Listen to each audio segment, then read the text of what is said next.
প্রিয় শিক্ষার্থীবৃন্দ, আসসালামু আলাইকুম। বিশেষণ একাডেমির পক্ষ থেকে সকলকে স্বাগতম। আজ চলে এসেছি আমরা নতুন আরেকটি ক্লাসে। এই ক্লাসে আমরা দেখব এইচএসসি 2024 এর সাজেশন।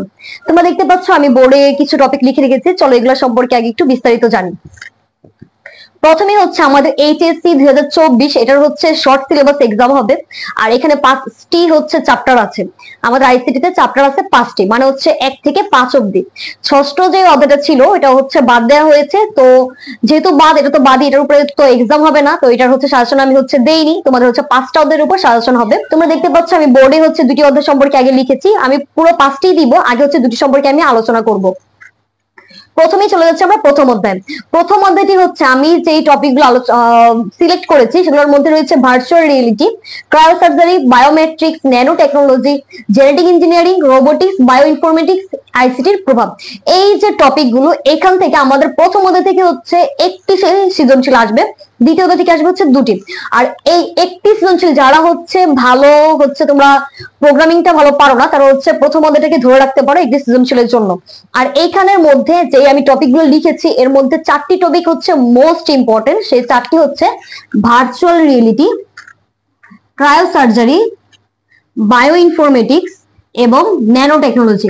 এই 4টি টপিক হচ্ছে যারা হচ্ছে একেবারেই বাদ দিতে চাও না তারা হচ্ছে 8টি টপিকই পড়বে। আর যারা হচ্ছে কোনো মতে হচ্ছে চ্যাপ্টারটা দেখে যেতে চাও তারা হচ্ছে এই 4টি টপিক দেখে যেতে পারো, কারণ হচ্ছে মোস্ট ইম্পর্টেন্ট টপিক এবার হচ্ছে এই 4টি টপিক হচ্ছে virtual reality, cryosurgery, biometrics, nano technology. এই 4টির উপর হচ্ছে এবার একটি সৃজনশীল আসার সম্ভাবনা সবচেয়ে বেশি। আর যারা হচ্ছে রিস্ক নিতে চাও না তারা হচ্ছে পরবর্তী 4টি টপিকও দেখে যেতে পারো। সেগুলো হচ্ছে genetic engineering, robotics, bio informatics এবং আইসিটির প্রভাব। এবার চলে আসি আমরা হচ্ছে দ্বিতীয় অধ্যায়। দ্বিতীয় অধ্যায় হচ্ছে আমি টপিক হচ্ছে সিলেক্ট করেছি হচ্ছে 1টি, 2টি, 3টি, 4টি, 5টি, 6টি, 7টি, 8টি টপিকই সিলেক্ট করেছি। এর মধ্যে হচ্ছে আমাদের রয়েছে topology, optical fibre, cloud computing, transmission mode এবং মেথড, কোএক্সিয়াল নেটওয়ার্কের শ্রেণীবিভাগ, ওয়াইমেক্স, ওয়্যারলেস কমিউনিকেশন। এর মধ্যে হচ্ছে আমাদের মোস্ট ইম্পর্টেন্ট টপিক হচ্ছে আমাদের 4টি। এই 4টি টপিক হচ্ছে topology, optical fibre, cloud computing, transmission mode এবং মেথড।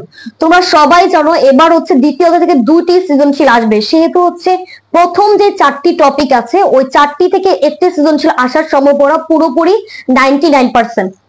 আর পরবর্তী যে 4টি টপিক দিয়েছি ওইখান থেকে হচ্ছে একটি আসতে পারে। এমনও হতে পারে যে এই 4টি টপিক থেকে 2টি আসতে পারে, এরকমও হতে পারে। কারণ হচ্ছে এই 4টি টপিক হচ্ছে এবারের জন্য সবচেয়ে গুরুত্বপূর্ণ। কারণ হচ্ছে আমরা বিগত বছরে যদি সৃজনশীলগুলো একটু অ্যানালাইসিস করি তাহলে দেখবো যে এই যে 4টি টপিক এগুলোর উপরেই ঘুরিয়ে ঘুরিয়ে প্রশ্ন এসেছে। এছাড়াও তোমরা যারা হচ্ছে রিস্ক একেবারেই নিতে চাচ্ছ না তারা হচ্ছে এই যে যেই টপিকগুলো আমি দিয়েছি প্রথম অধ্যায়ের যে 8টি টপিক, এটার সাথে হচ্ছে তোমরা 2023-এ যেই সৃজনশীল গুলো হচ্ছে বোর্ডে এসেছে সেগুলো হচ্ছে প্র্যাকটিস করতে পারো। আবার দ্বিতীয় অধ্যায়ে তোমরা কি করতে পারো, এই 8টি টপিকের সাথে হচ্ছে 2023-এ যেই সৃজনশীল গুলো এসেছে বোর্ডে সেগুলো দেখতে পারো। তাহলে হচ্ছে তোমাদের একেবারে 100% কমন পড়বে। এখন আমরা কথা বলবো তৃতীয় অধ্যায়ের গুরুত্বপূর্ণ টপিক গুলো নিয়ে। তোমরা দেখতে পাচ্ছ আমি বোর্ডে তৃতীয় অধ্যায়ের যে গুরুত্বপূর্ণ টপিক গুলো রয়েছে এগুলো লিখে রেখেছি। প্রথমেই আমি লিখেছি রূপান্তর, পরিপূরক এবং যোগবিয়োগ। রূপান্তর, পরিপূরক এবং যোগবিয়োগ এই 3টা হচ্ছে মিক্সড হিসেবে, মানে 3টা মিলে হচ্ছে একটা সৃজনশীল অবশ্যই আসবে। এটা প্রত্যেকবারই আসে, এবারও একটা সৃজনশীল এটা নিয়ে আসবে। বিশেষ করে হচ্ছে রূপান্তর আর পরিপূরক নিয়ে বেশি আসে। রূপান্তর যদি হচ্ছে গ নাম্বার যদি আমাদের রূপান্তর থাকে তাহলে হচ্ছে ঘ নাম্বার আমাদের থাকে হচ্ছে পরিপূরক। কিন্তু হচ্ছে আমি যোগ বিয়োগটা হচ্ছে লিখে রেখেছি, কারণ হচ্ছে কিছু কিছু বোর্ডে আমি দেখেছি যে যোগ বিয়োগটাও চলে আসে। সেহেতু হচ্ছে তোমরা হচ্ছে যদি রিস্ক না নিতে চাও তাহলে হচ্ছে এই 3টা টপিকই পড়ে যাবে একটি সৃজনশীলের জন্য। আর এখান থেকে 100% একটি আসবে।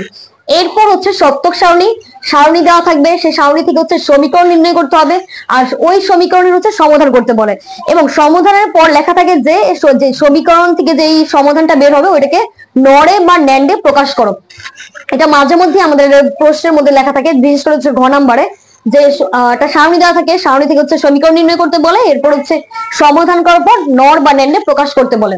এরপর হচ্ছে নর ন্যান্ডে প্রকাশের পর তারা বলে যে গেটে বাস্তবায়ন করো। তো হচ্ছে এই যে এই জিনিসগুলো মানে এইখান থেকে এই পর্যন্ত এইটা নিয়ে একটা সৃজনশীল হওয়ার সম্ভাবনা বেশি থাকে।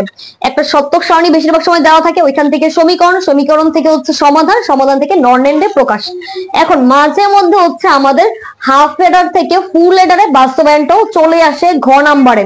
এটা এডার আসলে এনকোডার ডিকোডারের চাইতে আমাদের এডার এবার হচ্ছে বেশি গুরুত্বপূর্ণ, এডারটা অনেক গুরুত্বপূর্ণ, এবার আসতে পারে এডার বেশি। এরপর হচ্ছে মৌলিক গেটের রূপান্তর। আমাদের হচ্ছে আমরা জানি 3টি মৌলিক গেট রয়েছে, নট, তারপর হচ্ছে আমাদের অর, আর হচ্ছে কি এন্ড। এই 3টি মৌলিক গেটের মাঝে মধ্যে হচ্ছে আমাদের কি চলে আসে, রূপান্তর চলে আসে। মাঝে মধ্যে বলা হয় যে ন্যান্ড কে কেন হচ্ছে সার্বজনীন গেট বলা হয়, তারপর হচ্ছে নর কে কেন সার্বজনীন গেট বলা হয়, 3টি মৌলিক গেটে বাস্তবায়ন করে দেখাও, এরকম হচ্ছে আমাদের ঘ নাম্বারে চলে আসে। এরপর হচ্ছে তোমরা এই টপিক গুলো দেখলে, আমি যে টপিক গুলো লিখেছি এর বাইরে থেকে কোনো সৃজনশীল আসার সম্ভাবনা একেবারেই নেই। তো তবুও তোমরা হচ্ছে যদি হচ্ছে প্র্যাকটিস করতে চাও, একটু আনকমন টাইপের প্র্যাকটিস করতে চাও, যেগুলো হচ্ছে বোর্ডে আগের বার এসেছে, সেগুলোর মধ্যে দেখতে পারো Jessore board 2023, Barisal board 2023, Mymensingh board 2023, মাদ্রাসা বোর্ড 2023 এবং কুমিল্লা বোর্ড 2023। সবগুলো বোর্ড হচ্ছে আমাদের কি করতে হবে না, সবগুলো বোর্ড প্র্যাকটিসের কোনো প্রয়োজন নেই, জাস্ট হচ্ছে 5টা বোর্ড প্র্যাকটিস করবা তোমরা। আর হচ্ছে যে টপিক গুলো লিখেছে এই টপিক গুলো যদি প্র্যাকটিস করে যাও, ইনশাল্লাহ এখান থেকে হচ্ছে 2টি সৃজনশীল অবশ্যই কমন পাবে। তো হচ্ছে আজ এই পর্যন্তই। আমরা হচ্ছে পরবর্তী ক্লাসে 4র্থ এবং হচ্ছে 5ম অধ্যায় নিয়ে হচ্ছে আমরা সাজেশন দিব। তোমরা হচ্ছে অবশ্যই আমাদের চ্যানেলের সাথে থাকবে আর অবশ্যই চ্যানেলটিকে সাবস্ক্রাইব করবে। ধন্যবাদ।